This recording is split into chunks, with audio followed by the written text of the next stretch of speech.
तव कथामृतं तप्तजीवनं कविभिरीडितं कल्मषापहं श्रवणमंगलं श्रीमदाततं भुवि गृह्णन्ति ये भूरिदा जनाः।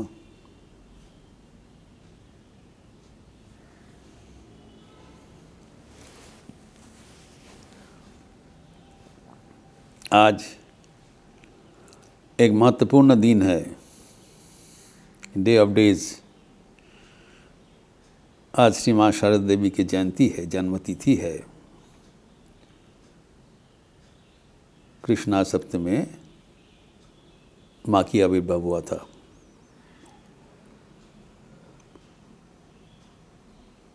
बारह सौ 8वीं पोष मायर आविर्भाव।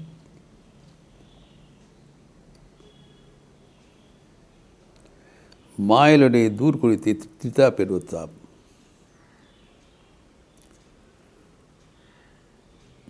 दुखीर घरे जन्म निल भक्तगण तराते जयराम बाटीते। जयराम बाटी में आज की तिथि में माँ की आविर्भाव, दुखी के घर में आविर्भूत हुए, सबको उद्धार करने के लिए, सबके आश्रय होकर जगत को अपनाने के लिए सबको अपना लिया।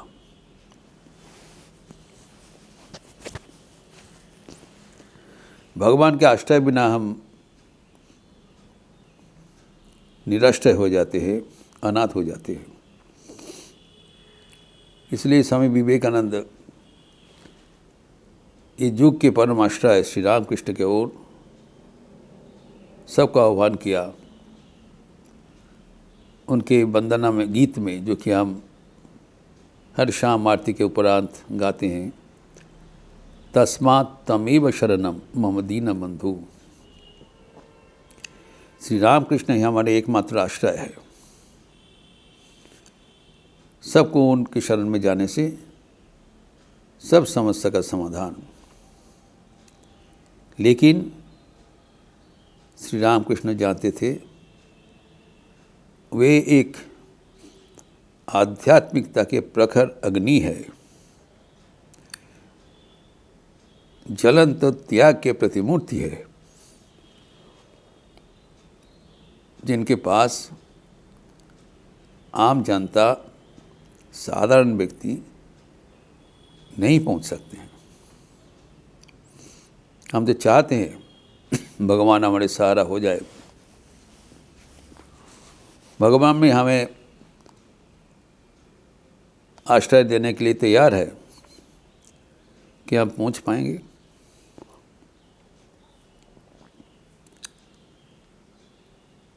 वेदांत मूर्ति स्वामी तुरानंद जी कहते हैं, बचपन में जब वो ठाकुर के पास जाते थे, उनके भीतर हड़कंप हो जाता था, हड़कंप हो जाता था, इतना डर लगता था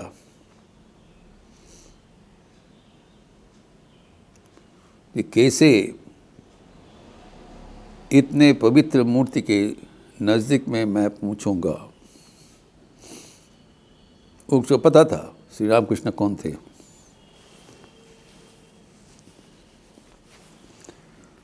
साधारण व्यक्ति का क्या बात है, भगवान भी ये जानते थे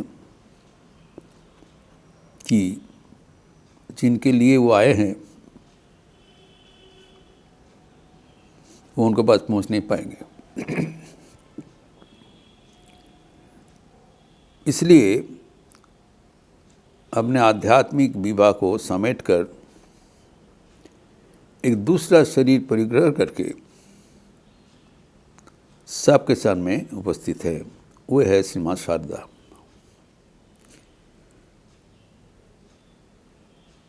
श्री माँ शारदा श्री रामकृष्ण की एक शीतल मूर्ति है। जैसे सूरज के आलोक में हम लोग सब विभासित हैं, सूर्य बिना ये जगत का अस्तित्व नहीं रहेगा। लेकिन क्या आप सूर्य की ओर ज़्यादा समय ताक सकते हैं? नहीं। इतने उज्जवल है,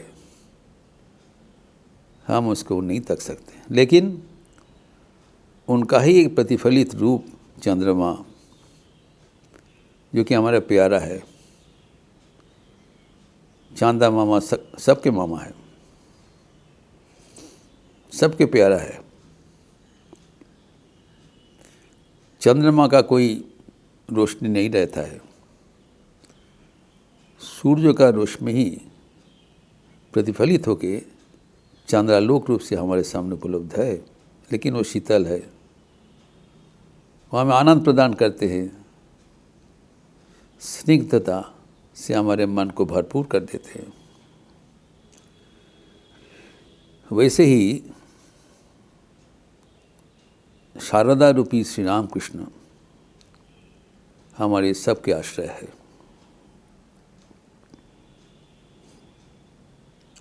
जब श्री राम कृष्ण उनकी मर्तलीला समापन करके अदृश्य होने का आयोजन कर रहे थे, तब सीमा शारदा देवी को नजदीक में बुलाया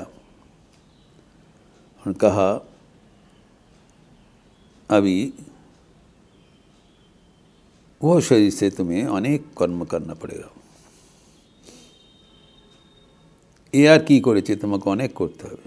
What have I done? You have to do much more. श्रीमा शारदा देवी भी बाद में स्वीकार किया।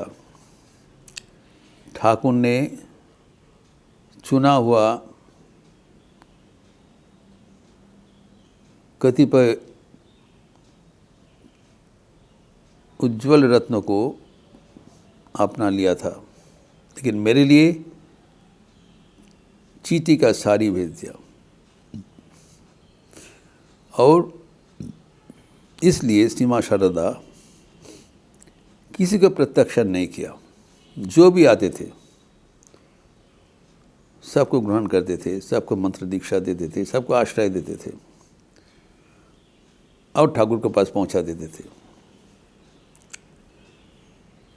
श्री रामकृष्ण सेतु रूप से अपने और सबको बुलाकर आश्रय देकर ठाकुर के पास पहुंचा देते थे।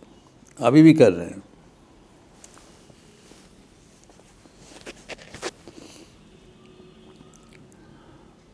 प्रत्यक्ष रूप से हम लोग देख रहे हैं ठाकुर के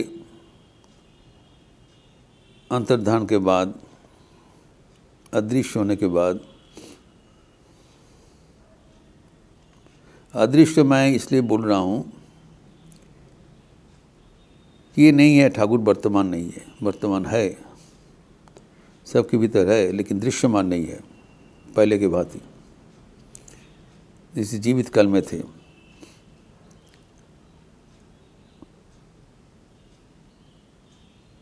उनका जब देहांत हो गया तब उनके जो आश्रित संतानगण, त्यागी भक्तगण, गृह भक्तगण अपने अपने घर में चले गए, लेकिन उनको सेवा करने के लिए जो घर बार छोड़ के निकल गया, उनका रहने का कोई जगह नहीं था।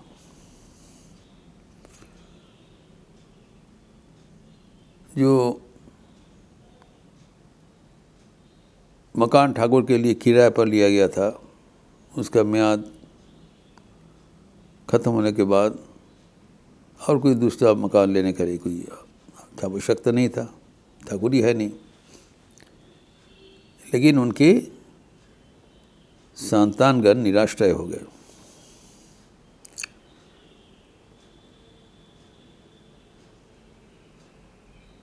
कोई तीर्थ में भ्रमण कर रहा है, कोई पैदल चल रहे, पेड़ के नीचे रहते हैं, खाने का कोई ठिकाना नहीं है। इस समय में श्री मां शारदा देवी बोध गया गए थे। वहाँ पर बौद्ध मठ देखकर वो ताज्जुब हो गए। मठ में अनेक बौद्ध भिक्षु था, सन्यासी था, जैसे परंपरा है, एवं उनके प्राचुर्य देखकर कोई अभाव नहीं था, वरना प्राचुर्य था। उनकी इतने सुंदर बंदोबस्त देखकर श्री माँ शारदा देवी कहते हैं, मैं बहुत रोए थे कि ये सब जो भगवान के नाम लेकर सन्यासी बने हैं, इनके लिए कितना सुंदर बंदोबस्त है, बुलंद बंदोबस्त है। और तो आपके जो संतानगण, मेरी संतान मतलब जो ठाकुर के नाम लेकर जो जीवन यापन करने के लिए सब कुछ छोड़ दिया, वो अभी निराश्रय हो गया।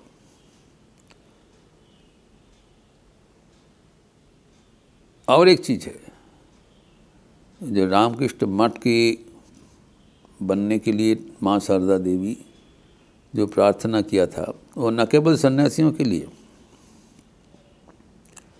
उनका प्रार्थना में उन्होंने उल्लेख किया परवर्ती काल में, ये देखते हुए मैं ठाकुर के चरण में आकुल होकर रोते हुए अनेक निवेदन किया, जहाँ आप आए हैं जब लीला करके चले गए, इससे सब समापन हो गया।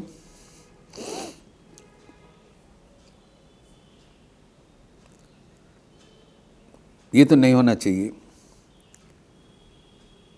मेरी प्रार्थना है टू फोल्ड, इलेक्शनीय है।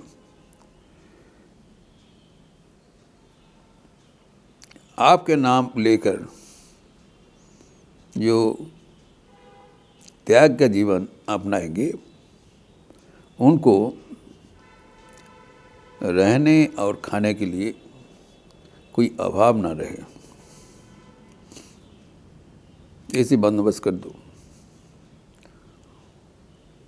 उनको चारों ओर फिरते हुए भीख मांगते हुए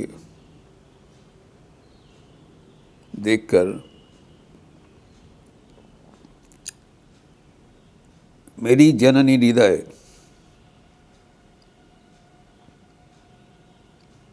टूट पड़ रहा है।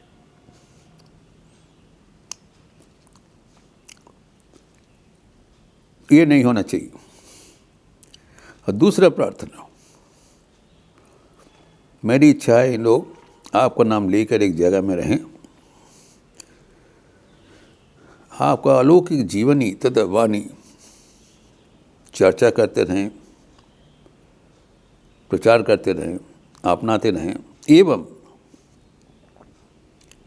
आपके जो गृही भक्त है उनका भी एक आश्रय हो जाए। इस संसार में त्रिताप-दग्ध गृह भक्तगण यहाँ पर आएंगे, एवं आपके बारे में चर्चा करते हुए आपस में जीवन में शांति मिलेगा। भगवान ही जीवन का एकमात्र शांति का उत्स है।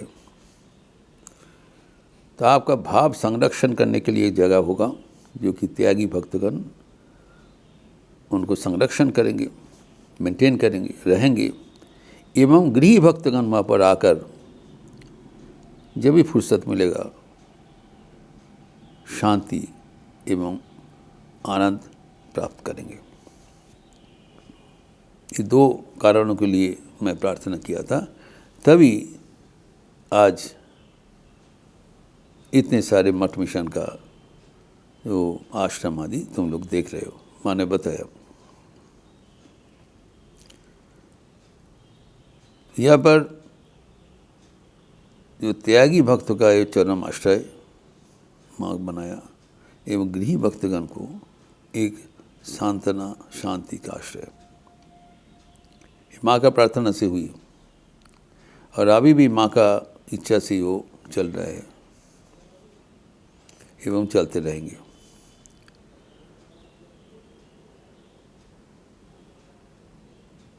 माँ जननी का स्नेह से सबको अपना लिया, बांध लिया।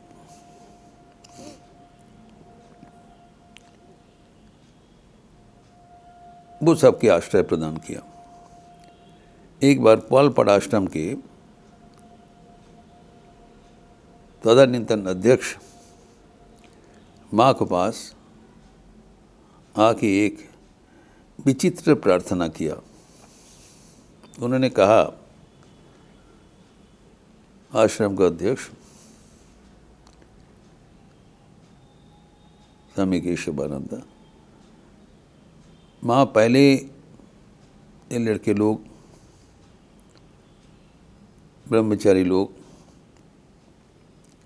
मेरा बात बहुत सुना करते थे। आजकल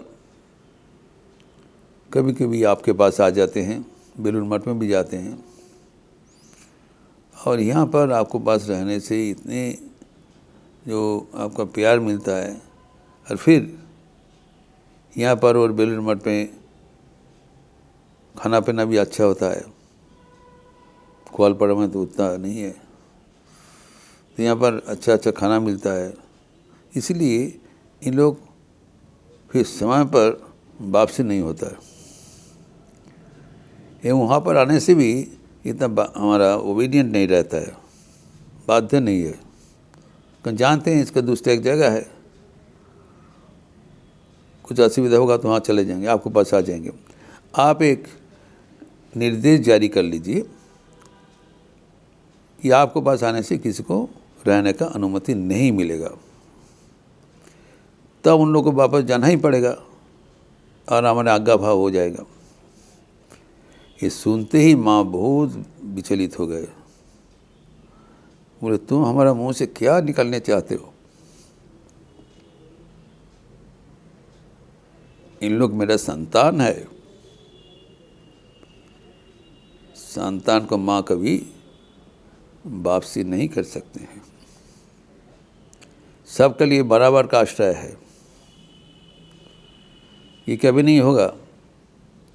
और ये मत सोचो इन लोग खाना पीना के लिए तो रह जाते हैं। इन लोग हमारे जो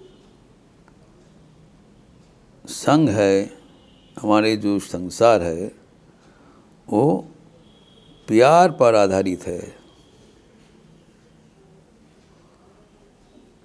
खाना पीना पर नहीं।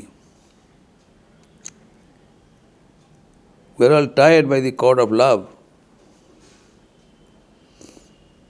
जहाँ प्यार है वहाँ पर सब आदमी अपने आप आके मिलते हैं। प्यार से इन लोग को इकट्ठा करना पड़ेगा, न कि वैभव से। स्वामी प्रेमानंद जी भी साधु ब्रह्मचारी को होशियारी दिया था, ये प्यार ही हमारे एकमात्र योग सूत्र है। जब तक हमारे बीच प्यार रहेगा साधु भाइयों के बीच, तब तक जगत का कोई शक्ति हमें कुछ नहीं कर पाएगा। प्यार ही हमारी जीवन शक्ति है। तो माँ सबके आश्रय है, सन्यासी हो, गृही हो। एवं उन्होंने कहते हैं, आमी सतेरो माँ असतेरो माँ। माँ के बाद न केवल त्यागी एवं ईश्वरमुखी गृही भक्त आते हैं, जो समाज में अवहेलित है, वंचित है, तिरस्कृत है, उनके लिए भी माँ का चरम आश्रय है।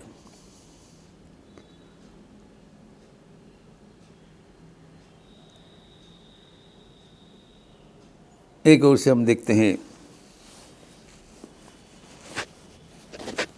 उस जमाना में जो कुख्यात मुस्लिम डकैत, जो कि समाज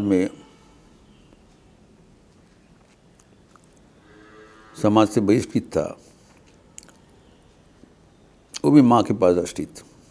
माँ का जब मकान बनाने के समय मजदूर का ज़रूरत हुआ तो ये सब लेबर लोग आए हैं मुस्लिम कम्युनिटी से, कोई कोई कुख्यात डाकत भी थे। तो जयराम बाटी के जो प्रतिवेशीगण वो सजग हो जाए, अरे ये सब बदमाश लोग कहाँ पे आ गया, इन लोग का आने का तो मना कर देना चाहिए। लेकिन माँ कहाँ आई, जो आएंगे वो सदा स्वागत है, हम किसी को नहीं वापस करेंगे। तो लोग परम वीर हृदय में आते थे, भरोसा के पास आते थे, बहुत सुंदर ढंग से माँ का सेवा करते थे एज ए लेबर। और उसके साथ माँ का एक अंतरंग रिश्ता भी बन गया। एक व्यक्ति आया मुस्लिम लेबर कुछ केला लेके, कहते माँ यहाँ पर अनेक व्यक्ति और सब सामान ला रहे हैं, मैं हमारे खेत का कुछ केला लाया हूँ, तुम लोगे? हाँ बाबा जरूर। तो ये जो उनके जो स्वीकार सबके लिए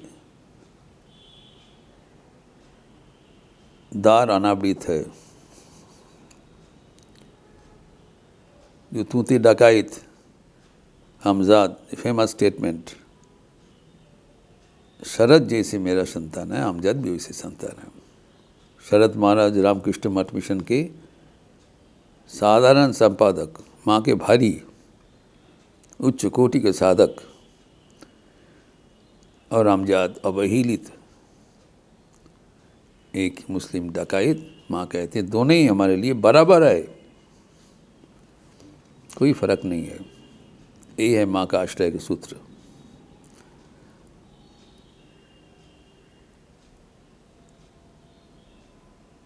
नाना प्रकार का भक्त लोग आते हैं जयराम बाटी में। भोजन के बाद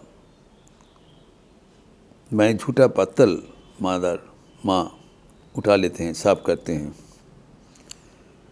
माँ के भ्रातुष्पुत्री शिकायत करते हैं, आप ब्राह्मण है, ये 36 जात की ये जो निम्न वर्ग का है उनका उच्छिष्ट कैसे स्पर्श कर रहे हो? माँ कहते 36 कहाँ, ये सब तो मेरी संतान है, सब तो हमार, सबकी मादर, सबकी माँ, सबकी आश्रयदाता हमारी श्री माँ शारदा देवी।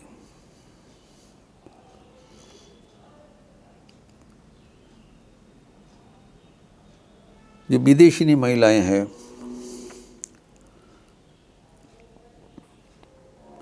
उनको कोई सहारा नहीं था। उस जमाना में विदेशी महिला को समाज में कोई स्थान देने का कोई सवाल ही नहीं था। ये लोग म्लेच्छ थे, विशेषतः महिला होते हुए और भी सामाजिक दूरी था। भगिनी निवेदिता उनका स्मृति चरण में लिख रहे हैं, हमारी आश्रय श्री माँ शारदा, ईश्वर नाम है। Our refuge, mother is the refuge. क्योंकि माँ बिना उनको और कोई अपनाने के लिए था नहीं। स्वामी विवेकानंद तो निवेदिता को बहुत उत्साह दिया था देश में कर्म करने के लिए, लेकिन वो कैसे होगा उनको पता नहीं था। लेकिन माँ निवेदिता को आश्रय दिया, आ जाओ कोई असुविधा नहीं है। निवेदिता लिखा, तो उस समय मुझे पता नहीं था माँ कितने मजबूर थी, सहते हुए भी, प्रतिबंधकता सहते हुए भी हमें लिया था समाज में, हमें पता नहीं था।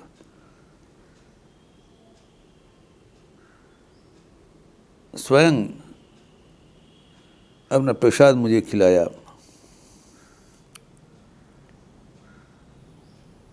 अपने कमरे में उनको रखा, बोसपड़ा लेन में किराए पर जहाँ पर रहते थे दोपहर को आ जाते थे। माँ का कमरा में विश्राम लेते थे और मुझे बेटी बोलकर संबोधन किया। खुकी माँ का स्वीकार में पूरा समाज उनको ग्रहण कर लिया।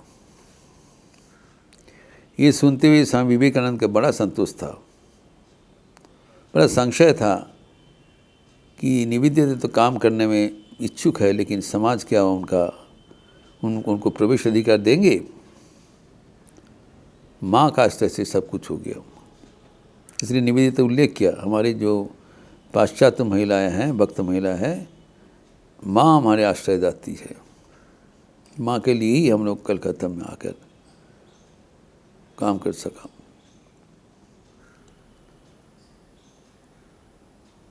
माँ कितने सुदूर हाथ दूर करके सबको बुला लेते हैं, उसको एक आध उदाहरण मैं दे रहा हूँ।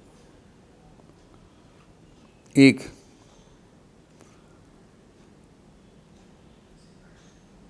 अल्पवयसी महिला गलत कर्म के लिए चारित्रिक उनका स्खलन के लिए सबके निंदा के पात्र हो गए। कोई उनको साथ में लेने के लिए तैयार नहीं था, सब कोसते थे। समाज में कोई भी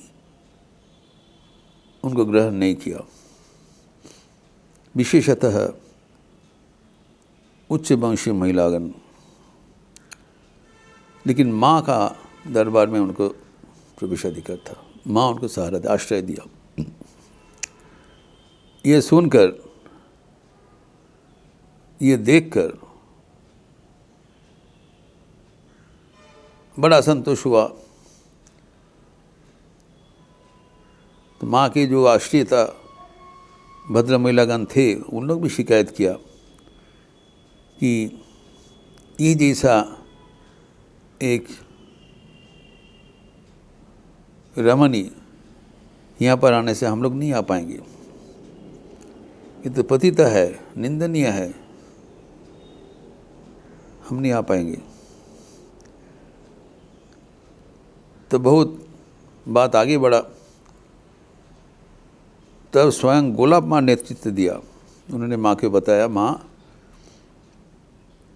सब आपको बोल नहीं सक रहे हैं, लेकिन मैं आपको बता रही हूँ कि ये लड़की आने से हम लोग का बहुत बदनाम हो रहा है। आप कृपया इसको आने में मना कर दीजिए। आप अगर नहीं बोल सकते मुझे बता दीजिए, मैं बता दूंगी। गोलाब माँ तो बताने के लिए मशहूर थे, मैं बता दूंगी, वो कभी नहीं आएगी। तो माँ बोला, नहीं, उसका कोई सहारा नहीं है, कोई आश्रय नहीं है, मैं उनका आश्रयदात्री हूँ, हमारा पास तो आएंगे।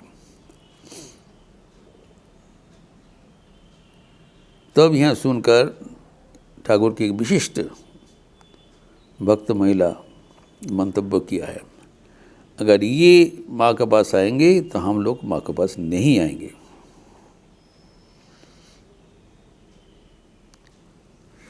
ये खबर गोलाब माँ से सुनते हुए माँ ने बताया, अगर कोई आने नहीं चाहते हैं वो ना आवे, लेकिन हमारा आश्रय से कोई दूरी नहीं है, किसी को बंचरा नहीं है। हम जब आश्रय दिए हैं यहाँ पर बराबर आएंगे।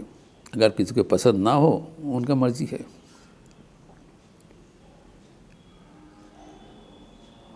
न केवल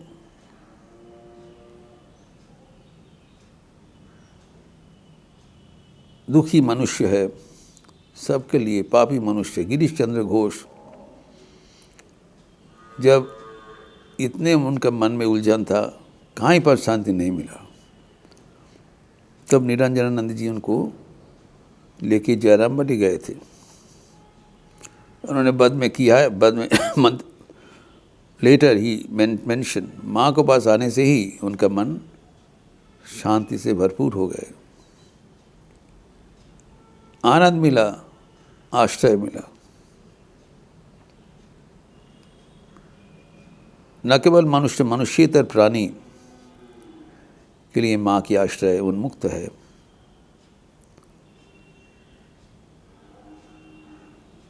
एक बछड़ा मातृहारा होकर पुकार रहे थे, गर्म बाटी में चिल्ला रहे हैं। माँ सुनते ही घुटने में दर्द है, उसी अवस्था में दौड़ पड़ के कहते,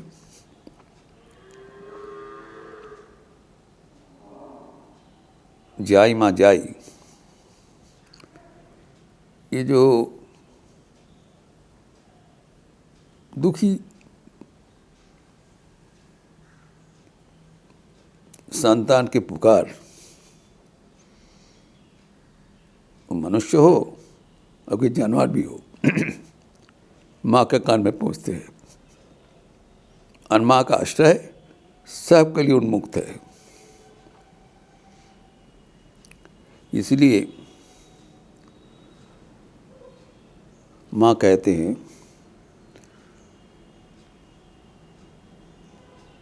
कि मैं तुम्हारे सबके लिए हूँ।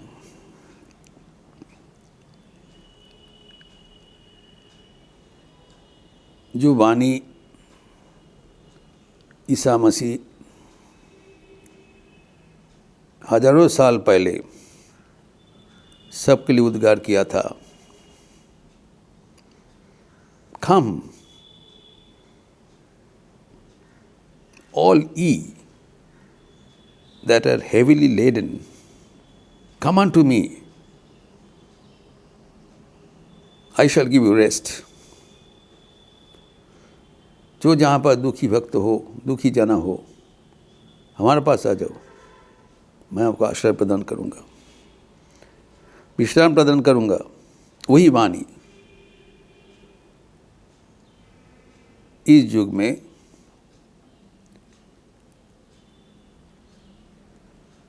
शारदा रूपी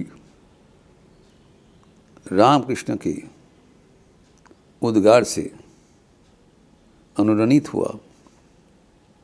It was echoed the same message,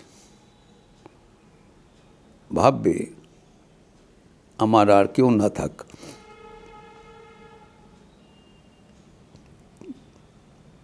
আমার একজন মা আছে,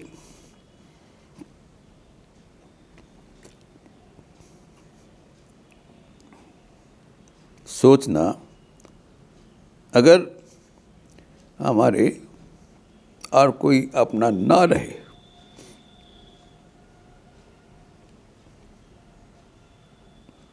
मेरा एक माँ है। माँ के आश्रय हमारे सब के लिए सदैव उन्मुक्त है। यह हमारे जीवन का परम भरोसा है, परम शक्ति है।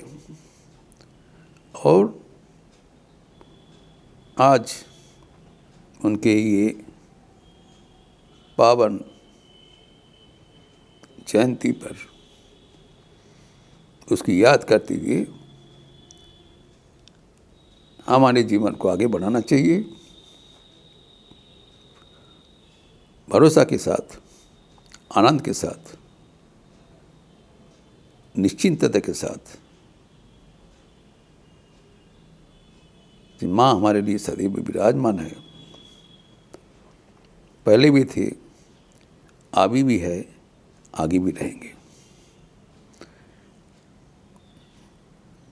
ओम शांति शांति शांति। हरि ओम तत्सत। श्री राम कृष्णार्पणमस्तु।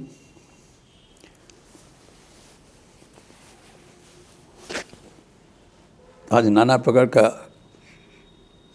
कार्यक्रम है। लखनऊ आश्रम में भी एक वैरायटी ऑफ प्रोग्राम्स, आप लोग का प्रोग्राम दे चुके हैं हम लोग। सुबह से षोडशोपचार पूजा शुरू हो गया, चंडी पाठ शुरू हो गया, फिर भजन कीर्तन एवं 10:30 बजे हवन एवं 11:15 बजे पुष्पांजलि। आप जो जहाँ पर रहेंगे जरूर पुष्पांजलि ग्रहण करेंगे। और उसके बाद भजन अशोक मुखर्जी कानपुर से आए हैं। शाम को संध्या के उपरांत जनसभा सत्प्रसंग होगा।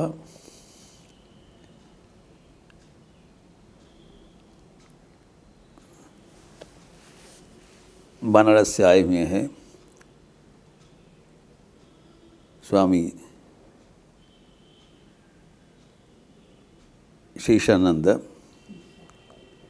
स्वामी ईशानंद। वो नवीन सन्यासी है, अच्छा बोलते हैं ईशानंद। ये भाव समन्विता श्री माँ शारदा एक नया टॉपिक है, ए मोजाइक ऑफ एटीट्यूड्स ब्लेंडेड इन श्री माँ शारदा। इसके ऊपर बोलेंगे। विभिन्न भाव के समन्वित उनके भीतर है, कभी दैवी कभी मानवी। फिर दूसरा वक्ता भी है, वो हिंदी में बोलेंगे। दूसरा वक्ता भी है एक, इस बार नया संयोजन श्रीमती पियासी सेन बख्शी कोलकाता से आए हैं। पहले दिल्ली में रहा करते थे। बहुत ही जनप्रिय, सबके परिचित भक्त है, मानस गोस्वामी की पत्नी। वो बांग्ला में बोलेंगे आज। श्री माँ शारदा देवी की तीर्थ परिक्रमा के तात्पर्य, the significance of the pilgrimages of Shri Maa Sharda, एक नया विषय है। जबकि काल शाम को हिंदी में बोलेंगे सबकी माँ श्री माँ शारदा। आज इस विषय पर और मेरा जो अध्यक्षीय भाषण रहेगा, सेवा प्रतिमा श्री माँ शारदा। श्री माँ शारदा दी पर्सनिफिकेशन ऑफ सेवा। उसके बाद अशोक मुखर्जी के भजन के साथ आज के समापन होगा। और अगले 7 तारीख तक लगातार प्रोग्राम है, जिसका विवरण आप लोग को दिया है। कल भी एक सेमिनार है, परसों सरोदवादन है, उसके बाद लीला गीति है शारदा संघ का शनिवार, एवं आध्यात्मिक शिविर रविवार, एवं शाम को शिवानंद जयंती राम नाम संकीर्तन के साथ शेष होगा। आप लोग सब इस सब प्रोग्राम में स्वागत है। अच्छे रहिए, स्वस्थ रहिए, आनंद में रहिए। नमस्कार।